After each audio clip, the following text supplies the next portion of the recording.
राजू नाम का एक छोटा लड़का था। उसे अलग अलग तरह की युद्ध कलाएं सीखने का बहुत शौक था। उसने एक योद्धा का बहुत नाम सुना था। लोग कहते थे कि उनके जैसा तलवार चलाने वाला आज तक नहीं हुआ। राजू के मन में इच्छा हुई कि उनके पास जाकर तलवार चलाने की शिक्षा ली जाए। वह उस शहर की ओर चल पड़ा जहां वे रहते थे।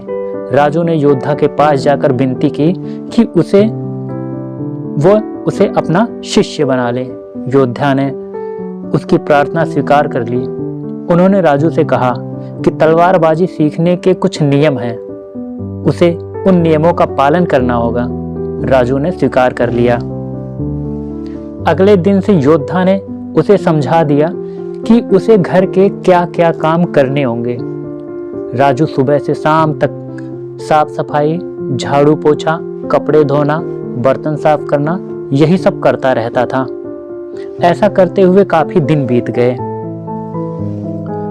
लेकिन योद्धा ने तलवारबाजी सिखाने का नाम तक नहीं लिया। धीरे धीरे राजू का मन उखड़ने लगा।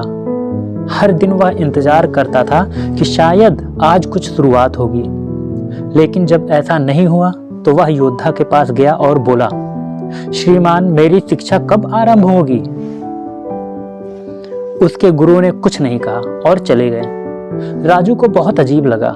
अगले दिन जब वह कपड़े धो रहा था तो किसी ने आकर जोर से उसकी पीठ पर लकड़ी से वार किया।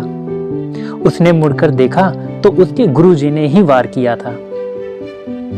उसने मुड़कर देखा तो उसके गुरुजी लकड़ी की एक तलवार लेकर जल्दी से दूसरी ओर जा रहे थे। उसे बड़ा आश्चर्य हुआ कि उन्होंने ऐसा क्यों किया। उसके बाद ऐसी घटनाएं अक्सर होने लगी। राजू अब किसी भी प्रहार के लिए तैयार रहने लगा। वह हरदम सतर्क रहने लगा। यहाँ तक कि सोते समय भी वह आसपास का ध्यान रखने लगा।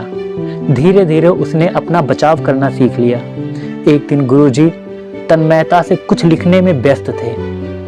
राजू के मन में एक अजीब ख्याल आया। वह गुरुजी पर वार करने के लिए उनकी ओर दबे पांव आया।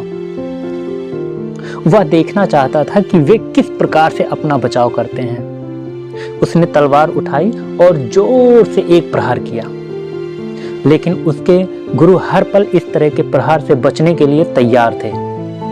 उनके पास एक ढाल रखी थी। उन्होंने तुरंत वह ढाल उठाई और उस प्रहार से बचाव किया। राजू आश्चर्य से देखता रह गया। उसने अपने बचाव की एक नई विधि सीख ली थी। उसने गुरुजी से कहा, श्रीमान, मैं समझ गया हूं कि मेरी शिक्षा आरंभ हो चुकी है।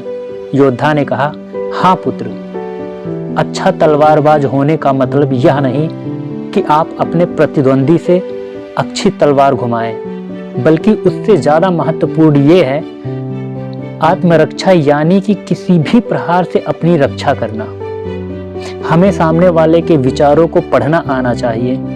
राजू ने काफी दिनों तक मन लगाकर शिक्षा ग्रहण की और तलवारबाजी में महानता से अपने देश की सेवा की।